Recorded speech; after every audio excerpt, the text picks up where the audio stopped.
I'm sitting here, it's like it looks so like the shirt looks so fucked up Right. in terms of how it is and all that shit. My worst suit for you. It's the first time I have to switch to my Yankee jersey after I'm out of here. All right. Whenever you're ready, guys. Ready? Okay. Welcome again, everybody, to Retail Redux with Cory Zelnik. That's me. Today I am honored. I have a special friend of mine. His name is Bill Abramson. I'm going to tell you all about him, and then he's going to tell you all about himself and what he's accomplished in the real estate industry. Bill and I have been friends probably coming up on about 15, 20 years now.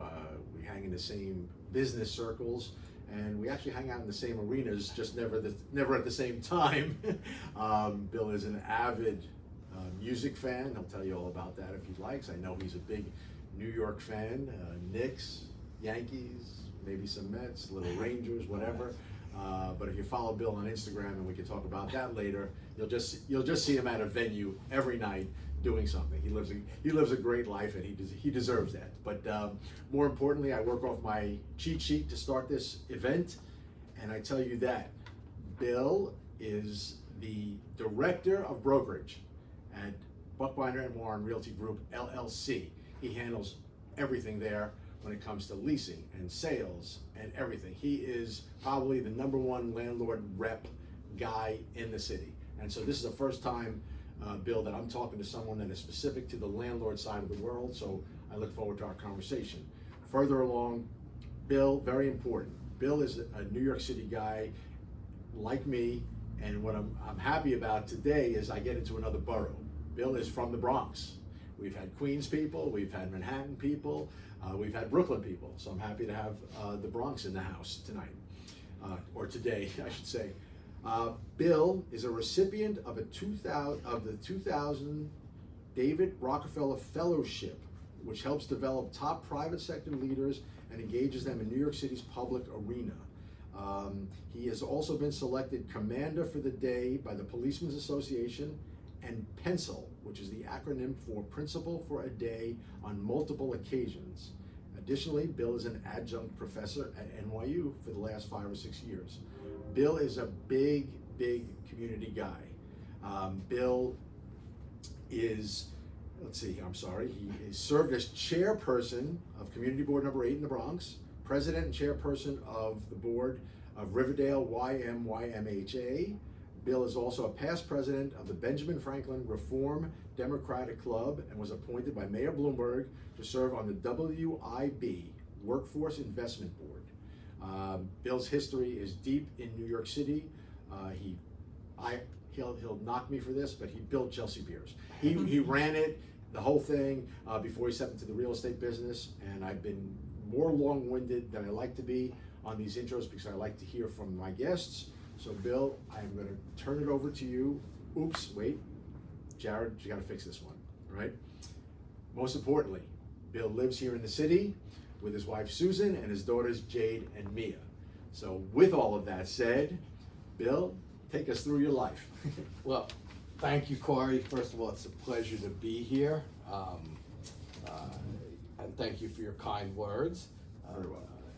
And yes, I have been very fortunate to have the life that I live. Where else but in New York, in America, can you have someone was the first person in his family to go to college, who grew up basically in the South Bronx, 183rd and Creston Avenue, as you said. And in case it's not clearly evident by my Bronx accent, yes, I did grow up in the Bronx. Eventually moved to Riverdale, and now, as you said, live in the city. But I mean, it's what makes our country great, that someone like me could then get into real estate and have the life that I do. So I feel very fortunate to be in that position. And yes, you also said that my title is Director of Sales and Leasing, and I am responsible for every residential lease that goes through. I'm a jack of all trade, master of none. Right? It's like, I don't think there's anyone in our industry that does what I do. I was gonna say there's very few people, and I'm gonna jump in and then we'll jump back to you.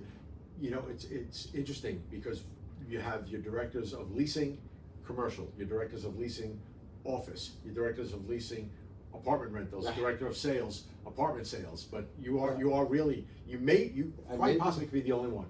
Yes, and And so we control several thousand residential units. I also happen to be the present co-chair of Revenue's residential committee, and I see you as well at the Revenue's retail committee, which Yes. I also serve on. So yeah, I always say I wear two hats. One is my day job, which, as I said, is I could do every residential lease, which could be a $2,600, $2,700 studio apartment on A Street, literally 1 minute, and then the next minute be dealing with a multi-million-dollar lease on Madison Avenue in Right. Soho, all within an hour. Sure. And at the same time be selling a brownstone. So I do all of it, have my fingerprints on everything. And I enjoy that because it's very similar to you said. I wouldn't say I definitely opened Chelsea Piers with a group of, I was part of senior management Right. team. There were 5 of us. I got there 6 months after they opened, was there for 10 years. Certainly created from a startup to what was then a mature business. And that was 18 years ago. Sure. So it's been a while, and that was a pleasure, and I certainly learned a lot. But what I enjoyed about that and what I enjoy about what I do now is it's not just one thing. Right. Like I'm Right. doing a lot of different things any given day. I could be touring, I could be looking at an application for studio apartment, dealing with the term sheet for commercial lease, etc. And that's what one of the things I really enjoy about my job. And there's an old saying, if you love what you do, you never work a day in your life. That's right. And I consider myself to be in that category, which also I consider myself very fortunate. That's great. That's great. And it's so interesting because I was recently had a conversation with somebody that asked me why we don't do residential here, or why don't I consider doing residential here, and it'd be on the brokerage side, not so much the same way you are, because I believe all the stuff that you do is for Buckbinder Warren, right? You represent internally. I don't know if you do too much third-party residential stuff. And I try to say, I'm not sure that I know enough people that want to be worrying about, the bathroom and then the blinds and the views and things like that. And then the person said to me, but don't you do that with the commercial stuff? And I said, yes, in a form. We do it in a form, but at the end of the day, it's hard not to look at the compensation factor when you're doing it, right? And so I got away from that, but I do think it's so interesting that you could go from one thing to the next, literally, 1 hour to 1 hour to 1 hour, but you experience it in real time. That you do, you could call up that couple that wants apartment 4B. They come into your office, you run a credit check, they sign a lease, and then you work on your Madison Avenue store lease for the next 14 months, right? to get it over the hump. And that's interesting. That's an interesting in terms of its diversification. I always find people say, what are some of the things that you love about this business in general? And speaking only from the retail side, which is what I do, is that every day is a different day, just within the context of retail. But you get it like on steroids in terms of diversification. Well, let me make a couple distinctions, points Please. of clarification. So I have a great team. Right. So yeah, I could show, but I also work with some great people on the commercial side and residential side that do the showing, that really interface with a lot of the brokers and tenants, et cetera, resi and commercial. And I kind of oversee it, and when necessary, get involved, face to face, usually Right. more on the commercial side than the residential side. And yeah, so aside from the 1,800 resi units we control, we also do about 200 retail units. I would say 98% or certainly over 95% is for that particular family that you mentioned. Right. We do some outside, some Okay. second family. One of the partners died, and the kid doesn't get along with the other partner, Sure. so we're like Switzerland to come in and manage it and do the brokerage on that side. So we do some second family, and very rarely we'll do some tenant rep, right? So, but 95 to 98% is with the family. Then another 3 or 4 is second family, Right. and then 1% is some outside listings we get for an outside landlord or tenant rep. The other distinction I'd make is I did not get involved with management. I mean, so Buckbinder and Warren has two companies, as you said. The realty is Buckbinder and Warren Realty Group LLC, and then there's Buckbinder and Warren Management. Okay. And having been the president of a condo in Riverdale many years ago, I knew that when I got into the business, I did not want to deal with management. Right. No one in management calls you up and says, I had lots of hot water, the lobby was really clean, and we wanted to give you a raise. All you do is deal with problems. Sure. Always so like when it comes to issues after the tenants in with hot water, this and that, or good noisy neighbor, whatever, the managing agents deal with that. But our job is really, especially on the resi side and also on the commercial side as well, to make sure we deliver the best tenant possible. So the managing agents have little disruptions to deal with and problems. And at the end of the day, real estate's about one thing, and that's managing risk. Right. So, our goal is on the commercial side to try to minimize the risk as much as possible. Right. And the same thing on the residential, which is a little more challenging because with the laws changing a couple of years ago, we can only collect 1 month's security, we can only collect the first month's rent up front. So if we had a student, and we have a dozen buildings on A Street, if we have a student from Europe or Asia or wherever that's going to NYU, and that wanted to get an apartment instead of a dorm, we'd say, okay, pay us the full year up front, 2 months security, we're done. Now we can't do that, so it makes more onerous, frankly, on the tenant to get like insurant or guarantor, one of those firms to then guarantee the lease. So, and the same thing on retail, it's just managing the risk of how much security you get.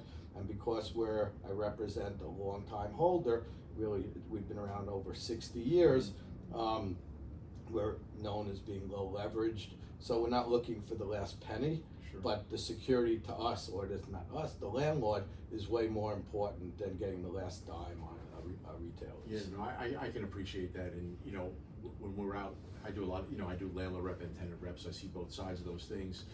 When you have that low leverage situation on the landlord side, yes, it allows for a certain level of flexibility.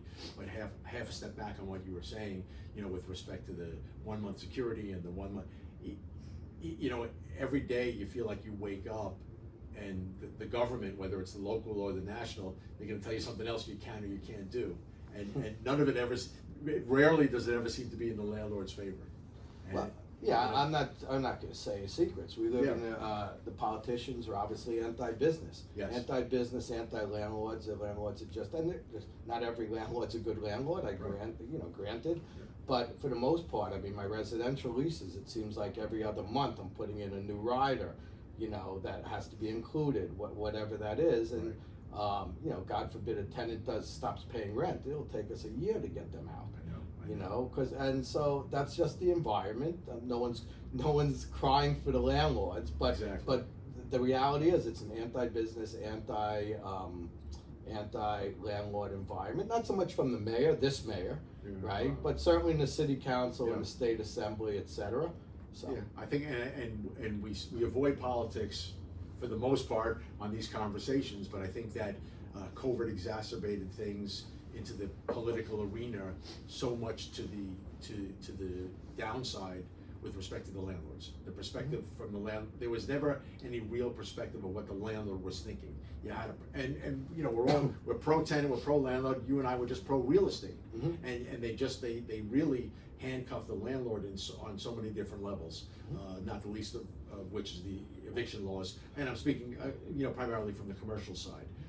But I'm shifting gears because we're not politics. We're not crazy politics. Let's stay on. It's not just against the landlord. It's your show, so you go. Not just against the landlord. It's also anti-tenant. All the hoops that people have, the tenant has to go through DOB, through the Department of Health, through getting a liquor license. So it's all, the biggest complaint we get from retail tenants is not necessarily what the rent is, because the rent will go up and down, supply and demand. It's economics 101. It's that.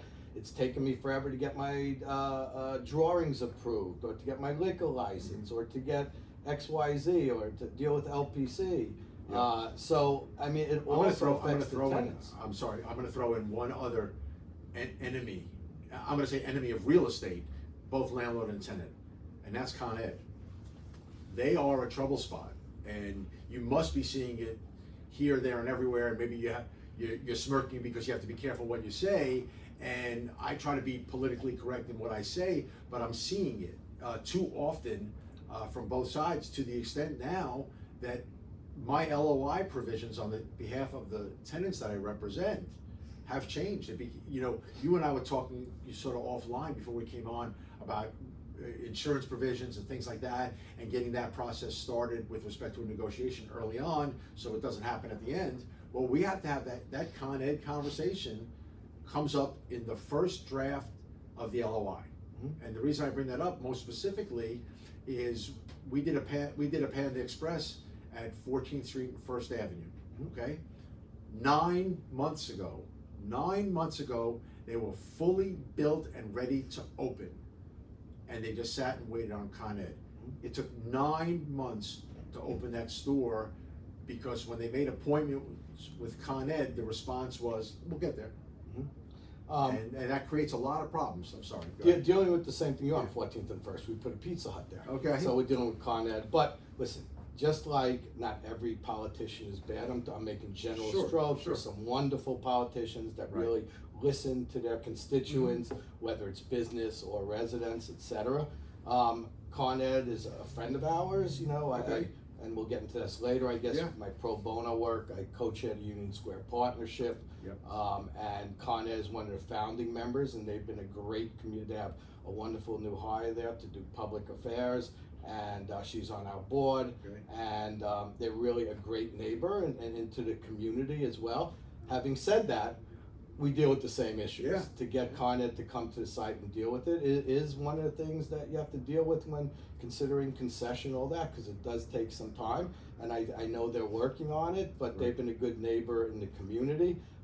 But yes, it is another factor. Yeah, it's important. It's important. So shifting gears, sort of in line with the overall theme of the show and what have you, tell me, your landlord side heavy in terms of your day to day. How you seeing the market? Tell me about some of the neighborhoods. I know you have Madison Avenue. You have product on Madison Avenue. How are you seeing things? How have things evolved post COVID? What do you see going forward? Tell me a little about that. So let me do the resi first, because that's an easy part. I'll do it just to rents have never been higher. Right? Yes. Never been higher, and there's very little supply around. Demand's high, so rents are higher. It's unbelievable. Inventory is like less than 0.5%. Yes, I know. So that's easy. On the commercial side, things have also filled out. There was also on Madison Avenue, that's specifically. We all know we transact on Madison Avenue. There's different sub-markets, let's say 57 to 63rd or so, 63rd, 64th to 72nd, and then north, and we own properties. The landlord I represent owns properties, up to into the low 80s on Madison Avenue. So pre-COVID, obviously the peak of the market, maybe 5 years ago, rents were called $1,200 in those particular sub. In that 57th Street. 57 to like 60s, low 60s. So let's stay there. So I've heard things anecdotally about, I've heard $1,250 a foot at 63rd Street, where Panerai signed up. I certainly heard the $1,000 a foot number. How are you seeing things with yours at 57th? So I'll get granular with you, because that's really why you folks are looking. You do commercials. So there were a lot of vacancies. It was just people should read the article in Women's Wear Daily that came out this week about how it's recovered a lot in the last 2 years. So, for example, I put Hermes into I never used the word I hate using the word I. We put Hermes into 700 Madison. So there were a lot of vacancies at that point, and Hermes transacted Friedland's building on the corner there. And as things progressed, as retailers started to fill in, and it got closer to Hermes opening, we were able to then transact with Hermes, who's putting John Loeb in there, right? So that was one. So that sub-market really filled up. We have we own an assemblage on 58th in Madison. I put Wolford in there. So, we could ask. Usually the ask these days for retail could be around $900 a square foot. You're not getting the 1200s anymore, but it is trending up to that point. But we'll ask 900, and this is what landlords are getting these days. They'll transact around $800 a square foot in the 8s. When I put a tenant in on the corner of 58th and Madison, it's a tiny little store. We're getting north of 1200. Those days I haven't seen in a while. But now that the corridor on 57th, say the 63rd, is filling up, just like the 63rd to 72nd Right. corridor filled up. I'm seeing a lot of activity. I mean, Alexander McQueen came into 600 Madison, and Canale's already there, and you had Oscar De Renta filling in Right, some of the Peter ones. Millar's Right, building, some of the all- ones right. that you referenced. It's Yeah. all in the women's, well, most of those in the women's wear daily thing, and there's a bid there which is also helpful. Matt Bauer runs the Madison Avenue bid, Okay. which we participate in. He's fantastic. So I think you're seeing now, even though we're asking 900, the rents are ticking up to pretty much getting closer to that. Because when Fendi Mhm. came into the Sure. Fuller building, the tenants across the street, Mhm. you know, there's a lot of new tenants, so I have a lot of activity for 601s. I Right. can't kind of discuss it, but I can say that, you know, we will, we have a lot of No, I activity. think- We have and a I lot think- of activity, right. and it will be leased. You know, we have a tenant there till October 2023, so whether we extend Well, that's that tomorrow- person. that's tomorrow, Right, right, right. whether we extend Right. that person or do long-term, and what, if we do long-term, which tenant that is, can't get into those details. Yeah, We're in no. a sensitive time, but activity has certainly picked up and the rents are starting to pick up. And I think that's great, and it's, you know, you don't wanna just paint the world through rose-colored glasses, but now it's reality. And I'm very happy about, we're all bullish, it's deal making, there are so many segments of the marketplace, so many sub-markets as you referred to, and we're all happy for that. I think, you know, we were talking earlier again, about the sophistication of the tenants, they're catching up, they've caught up, I think, to a lot of the degree of the sophistication of the landlord, which makes that provides challenges to transactions, and then also, like you said, the lack of sophistication on behalf of certain tenants, and that doesn't always happen on a Madison Avenue. It happens in other markets because the markets are designed differently for different tenants. And so the Madison Avenue theme has been consistent. I've spoken to Joel Isaacs, Jason Richter, you know, guys that transact up there, and so that's been consistent, and that's great to hear. But that's its own little sub-market, and there's bigger areas to fill throughout the city that are more consistent generally. So I'll take you down into another hood of yours, down by 8th Street. How are you seeing things down there? That's a smaller tenant type market. What are you seeing there? How are you transacting? Sure. Well, you mentioned Joel Isaacs. Love Joel. He's Joel's one of my the best. favorite guys. He just did Fusal. They moved from 625 Madison to one of Joel's Yep. building he was representing. And he's always a go-to guy for Yes. me, you know, just to bounce ideas off of, and I hope vice versa Yeah. as well. 8th Street, listen, we're vested there. We own a dozen buildings on 8th Street between 5th and 6th. I became friendly with Bill Bergman, Sure. who, when he was with Rose, now he's obviously with Muss, who I saw at the Fish concert last night. That's funny. You know, historically, and I've been doing this close to 20 years now, in the best of markets and the worst of markets, for larger spaces, say, I don't know, over 800 square feet, Right. we're asking 125 a square foot, transacting around 110, Mhm. and this is whether it was 2018, Right, 2005, or today. And for smaller stores, let's say 700 and smaller, we'll ask 175, transact around 150. Okay. And we're still seeing that. I've had one vacant store there for a while. Mhm. I have a lease out on it, and you know, it's in that neighborhood as well. But to your point, when you're dealing with you know, a tenant, a world-class retail tenant, which you do on Madison Avenue, which is a larger space, a lot of our stores on 8th Street are smaller stores which lend themselves to mom and pops. Right. So a lot of times you have a lawyer for the mom and pop who's their friend, who happened to do their divorce proceeding, you know, and so now they're using their divorce Right, lawyer to do right. retail. So I mean, everyone will say every deal, whether it's Madison Avenue or 8th Street, is taking forever to get done. Sure. But you know, we also sometimes deal with less sophisticated attorneys that may not know retail Right. as their specialty. But the market on 8th Street, it's certainly picked up. I know Rose Associates has a lot more, they just leased a bunch on the east side of 5th Avenue. Like I said, we've just had one vacant store, but you know, the biggest issue we're seeing, and once again, there's a bid there, the Village Alliance, you know, I serve on that bid as well. Right. You know, we see a lot of quality of life issues, which are really hurting the tenants whether it's, Freeland's tenant Electric Lady or Stumptown, our tenant on the corner of 8th and McDougal, that they have to hire their own security. Now the bids have security as well, and so the quality of life stuff is really hurting. It's hurting the tenants, hurting the landlord, and Madison Avenue's really come up, and improved. Yeah. But there's certain submarkets like A Street where the problem of quality of life has gotten worse. Yeah, no, it's, I think as the city as a whole, we're going through a tough stretch, and we the dynamic is so amazing, the differential. Mm-hmm. What's going on Madison Avenue, all that stuff. And it's not that they're immune, because we've seen, unfortunately, some things happen on Madison Avenue, similar to what happens in Soho, where they went through that stretch where they were robbing these stores. But even here in Midtown, when you look at what's going on at the Roosevelt Hotel, I'm here. You're downtown. You're down in Union Square, and not that it's immune by any stretch of the imagination to what's going on there. But like, you sit here, and I come in every single day, and I see what's going on over at the hotel, and there's an aspect of it that is certainly a shame. Mm-hmm. It's unfortunate, whatever. And again, we can't help but veer into politics, but I'm gonna get right back out of it. Mm-hmm. This whole thing stinks. The way this is set up, it's terrible. We need the mayor to start calling out some people and getting some real help, and hopefully that happens soon.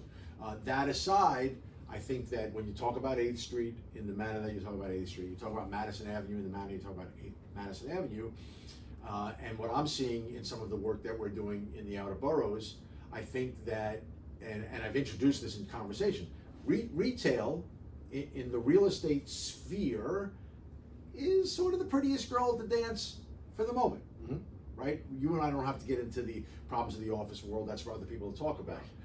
But the office problems trickle down to the retail in the Midtown markets, because it affects all of the retailers. But I think generally speaking, things are very good, and we're not blowing smoke up people's asses here. The market's been really good. I want to ask you a question, because it comes up with everybody because it's very topical. What have you seen, if anything, in your properties that you represent with respect to cannabis legal and cannabis not so legal?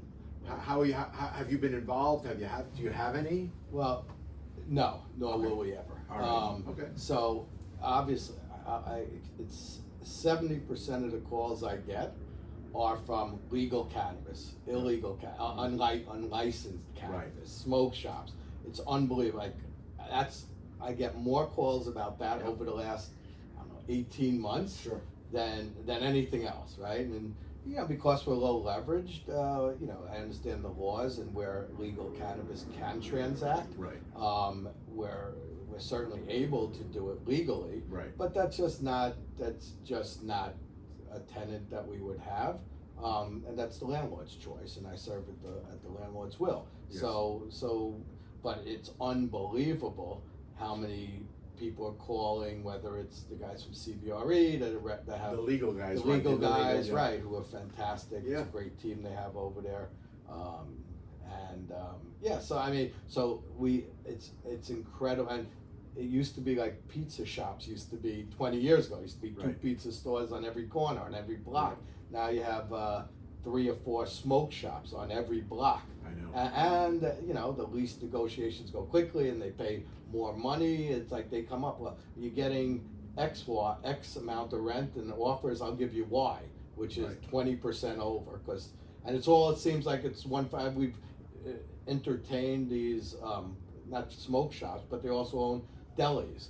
Right, and it seems like they're all related. They all seems connect. like they're all one nationality. Like the references, when we ask for landlord reference, like, wait, we just got this for this other guy, and it was the same landlord rep. Well, we're cousins. Yeah. So we have done some of those little delis, right? But we preclude in our leases anything with smoking or cannabis or accessories. Right, like and but it's the same type call, frankly. Right, because I'm on I'm on the landlord side too, right. And so I have a lot of those properties. Certainly, these are not Madison Avenue tenants; these are for the smaller shops. And then when you have the outside brokerage community, and we're in a wonderful industry that if you can do a certain amount of work education-wise, the state will license you, and so then everybody has to make a living. Right. And so you get the brokers, and we all, you have been doing the brokerage stuff as long as I have, and we all started somewhere. Right? Back in the day, it was the bodega with the newspaper, and he'll pay a little bit more than the next guy because no one else is going to take him. And on some level, you have to sympathize with the small-time landlord who can't get anybody else to pay the rent. Now, we've done some of these transactions, and you and I both know, every lease document says no illicit drugs, no illegal, no pornography, whatever. So you've signed a legal lease. What they choose to do, that's out of your control on the landlord side, and I don't think that the whole world seems to really understand that, nor is anybody sympathetic to it. But there are, if you remember, when we came out of COVID, I know you remember this, I shouldn't say it that way, when we came out of COVID, there was a shit ton of vacant space, and landlords that aren't as big and diverse as the group you represent or the groups that I represent, they needed a living. They needed to pay because the landlords were not getting the same help that the tenants were getting. They still had a mortgage payment, they still had a gas bill, insurance bills, et cetera, and they had a vacant space. So along came the delis, and to your point, I love when we get the offers from the outside broker representing the deli, and I said, can you break that down? Can I see what that use provision looks like? Can you send me a menu that doesn't include CBD and gummies and all those things? But you know, I appreciate it as someone who was that young and up and coming broker who tried to make a living wherever I could, but it presents a challenge to the market. In that 2 or 3% where we do outside listings, Right. I mean, I have transacted Sure. with these head shops, but I'm sure everyone read the paper. I mean, Manhattan DA Braggs is now starting to crack down on the landlords. Yeah, trying Under to, the laws, trying just like for Airbnb on the resi side, the landlords are the ones getting penalized. Right. You know, I mean, they will close them down, but the landlords are getting substantial penalties for then, even if they're trying to evict them, it doesn't matter. Just like with Airbnb on the resi Right. side, the landlords are still going to pay the fine. So I think they're starting to enforce those laws more for the illegal cannabis. And I have a lot of friends that are on the job, or policemen, if you will, and you know, some of them are COs. And they have told me off the record that they're just not prosecuting them because the laws have, the rentals have moved so far quicker, so far ahead than the laws have, Right. that it's like they are not gonna close them down, but a lot of the crimes they have are about 4 or 5 o'clock in the afternoon. People go in, 2 or 3 people go in, hold them up at gunpoint because it's all cash. Right. You can't use the credit cards for those transactions. Yep. And there's more of those crimes that they're dealing with than anything else. Right. Quality of life stuff and the robberies because it's an all cash business. Right, and even those crimes are just a waste of time crimes with the laws that are in the city, but we're not going back to politics. Right. By the way, big shout out to your throwback. I don't even think you realize your throwback when you called them a head shop, because most of the people listening to this podcast will not even know what that means. That's Cannabis store, tobacco. It's a big throwback. 8th Street we talked about, Madison Avenue we talked about. Tell me some other markets that you're fiddling around in with your group. So I and mean, what you're listen, our seeing. sweet spot is really Chelsea in the Village, and Okay. we're still, you know, lease out. We have an assemblage on 19th and 8th. Okay. So I have a lease out there. A lease out on one vacant store on 8th Street. But another market which really was surprising to me because I don't transact there, and Okay. it's more like the Joel Isaacs, the Chris Owls guys in Soho. Yeah, sure. I'd say. So we have 143 Spring, the old Crocs store on this corner of Spring and Worcester. Yep. So once a previous tenant went bankrupt and it came dark, all these brokers were calling me up looking at doing long-term deals, but they were looking to sublet it for the remainder of their lease, which was like 2.5 years. And I would turn it over to the broker from Cushman who was representing, and he was great, and he would, if there was long-term interest, he'd turn it over to me. But anyway, long story short, since I didn't transact there, I didn't really know what the market was. Okay. Unlike Madison Avenue or A Street or Union Square or Chelsea, where, you know, if anything happens, I hear about it. Sure. So I was shocked that the rents are the highest they've ever been. You know, I had heard as high as 800 and change. it's right in that neighborhood. Right I mean, there, okay. which was quite remarkable because we don't have a lot of property. Well, it's a bit. Well, that takes you back to where it was. Like I remember a while back that the top tick in Soho was there was like one deal once at 1,000. Okay, at like Broadway and Prince. All right, and this goes back. It's got to be close to 10 years at this point, and then it was over after that. It no second deal saw that number. But the comeback, because when you look around the marketplace today, and I think you can agree with me, most recently we're seeing it on Madison Avenue as we discussed. the precursor to the market revitalization has come down in Soho, Meatpacking, and Times Square, because they're very tourist driven. And so with the Soho being propped up in terms of popularity again, I have consistently heard 6s and 7s and 800s for by the way, the very few availabilities. Right. There's very little, Yeah. and we're right across from Chanel, right? Right. So it's like we have great co-tenancy Mhm. there. It's a beautiful building. When we transacted with Crocs, it was a barbecue place called Tennessee Mountain. Oh, I remember. Right, Sure. Everyone knows Yeah, Tennessee yeah, Mountain, of course, right? It's of like course. everyone knows the Riviera. Uh-huh. You know, the Riv was Yep. called the restaurant bar that the family owned and operated for decades. So everyone knew Tennessee Mountain was there for over 25 years. So Right. when we put Crocs in there, they basically gutted the building, did a Mhm. beautiful renovation, dealt with all the LPC stuff. Right. Put in well over $2 million, $3 million into that renovation. So the fact that it's probably the nicest Mhm. property we have as far as like 200-year-old buildings and landmark Right. that's been renovated. I mean, it's pristine, for everything from the basement great. to the second floor. So as soon as we got that property back and we knew what the market was, which we've been looking at for 2 years now, you know, we have a lease out on that property. Great. And frankly, you know, I could easily send out 2 other leases. Sure. But once again, I'm not going to get granular on that in Yeah. the details, but I was shocked, and to your point, why? Because there's very few vacancies. Yep. It's got great co-tenancies. It's a corner with a lot of frontage, and it's just a great spot. Yeah. So There's yeah, so so that's a much- market where I was shocked. Right. Well, there's Shocked. so much demand for the luxury brands. Just so much demand. Right. The customer base is interest agnostic. It doesn't mean anything. The fact Right. that interest rates are going up, Right. it doesn't have money to spend. There's still a lot of money out there. There's still There's a plenty. ton There's- of money out Yeah, there. no, I think there's a real And lot. it of has money. been it's even grown during COVID. Yeah, I agree. I mean, you know, I'm not a stock market guy per se, but you watch the market. You're playing it right. You're making money doing that, Mhm. while the real estate market tries to figure itself out. One more part of town, got to hit you with. I'll call it your hometown, Union Square, Mhm. where you sit. So yeah, so Union Square obviously is sentimental value to us, as well as personal, as well as, you know, from business. Yeah, sure. So our offices are in 1 Union Square West, a building that Norman Buckbinder and Gene Warren purchased probably in the 60s, so Okay. 50, 60 years ago, 40, 50 years Yeah. ago. When it was known as Needle Park, I spent a lot of Yeah. my misspent youth, even though I was living in the Bronx, in Washington Square Park, going Right. into all those head shops on A Street. Nice. So, but I wouldn't even. I was a tough kid. I was working security at clubs, riding my motorcycle around, and I wouldn't even go into Union Square because it was known as Needle Park. Right.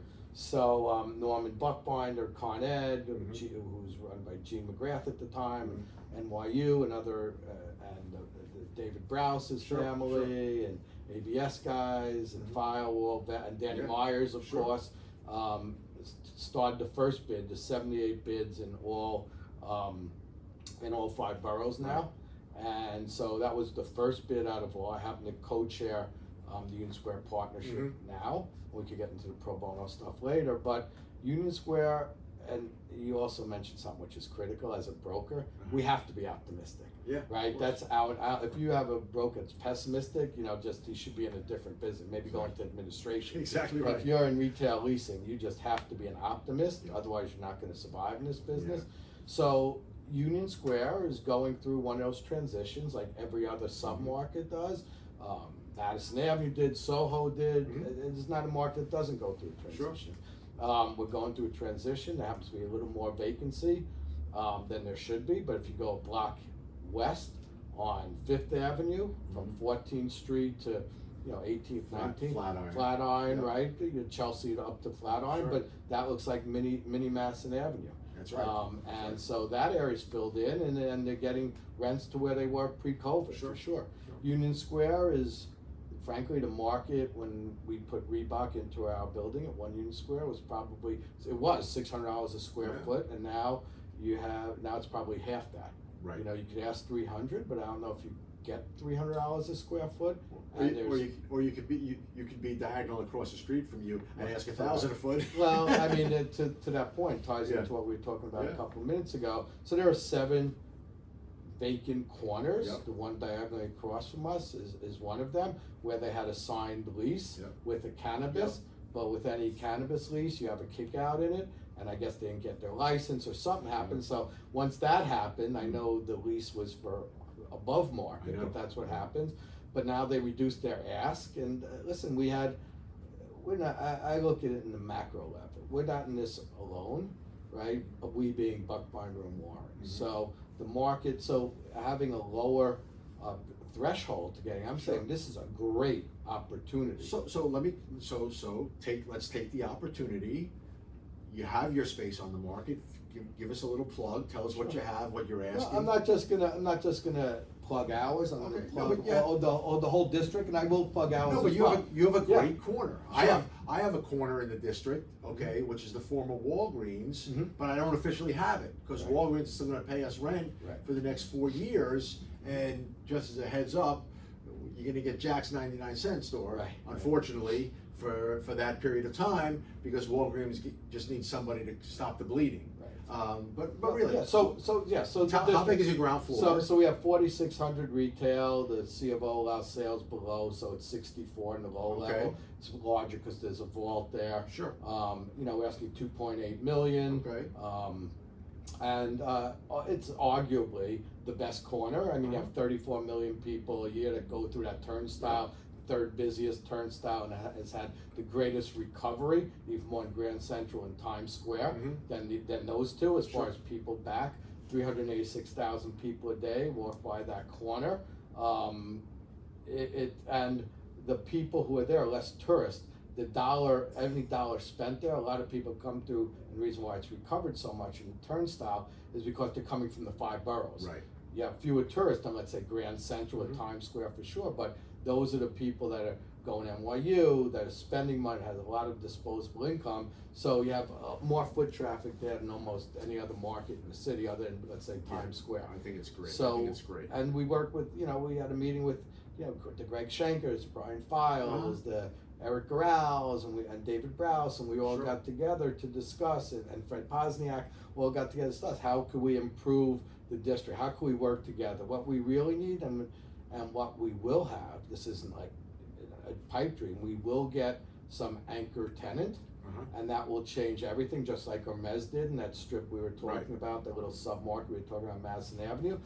Back in the 80s and 70s when Union Square was Needle Park, you had Danny Myers that opened up Union Square Cafe. Mhm. We put Diesel in our store. Sure. Blue Water Grill opened, and we started the farmers market. By the way, a plug for that. We have Harvest in the Square, the 25th anniversary, Nice. coming up October 24th. Okay. All those things. It became a food court, a coffee shop Right. on the corner. So all of a sudden it became the cool place to go, the farmers market, all these cool restaurants and quality restaurants. So we're going through a transformation now. Obviously fitness got destroyed during COVID, one of the markets hurt the most and still is recovering from it.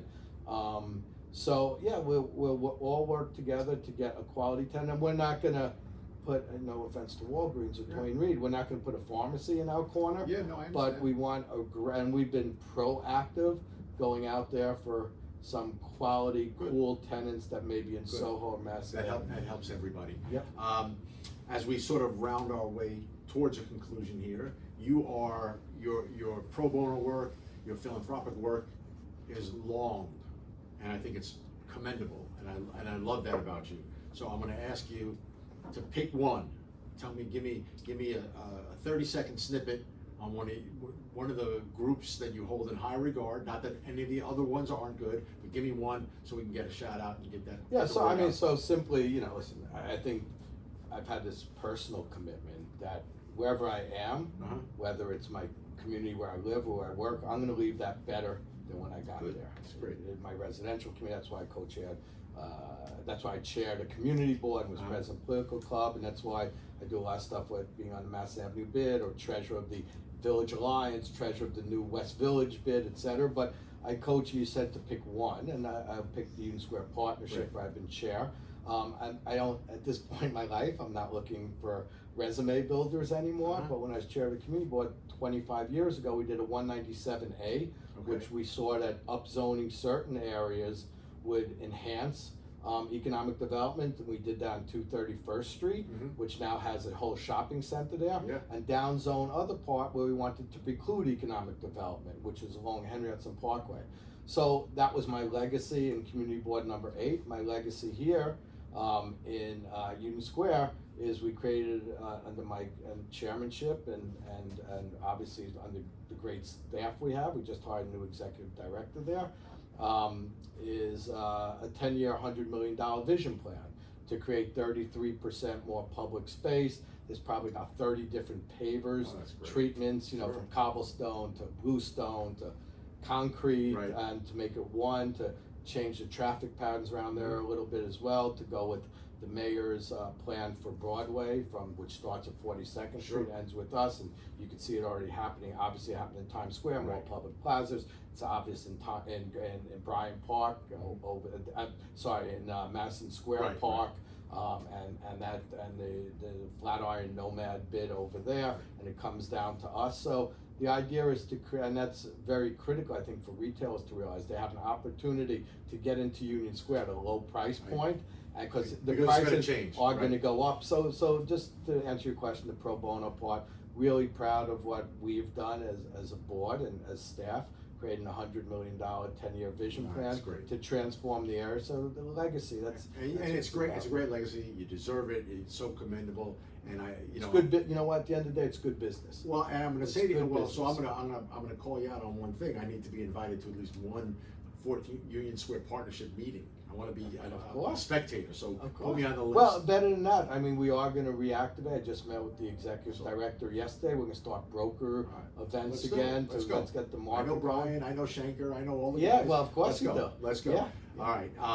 So firstly, before we close out, I do want to we need to tell our audience that Bill and I know each other a long, long time, and we found a mutual friend that we laugh about regularly, and that's Sid Rosenberg, WABC 77, where I get to guest, and he gets to talk about Sid's history, which we will not go into today. No. But the one thing I did do with Sid, which I love, when I was at Chelsea Piers, he was a member, and when he did, I put together the whole boxing match against him and Bernard, and that was one of my most fun events I ever did at Chelsea Piers. It's a great story. I love that. Bill, I love you. I love spending time with you. You and I both know that we could probably sit here for about 4 hours, but nobody will be interested.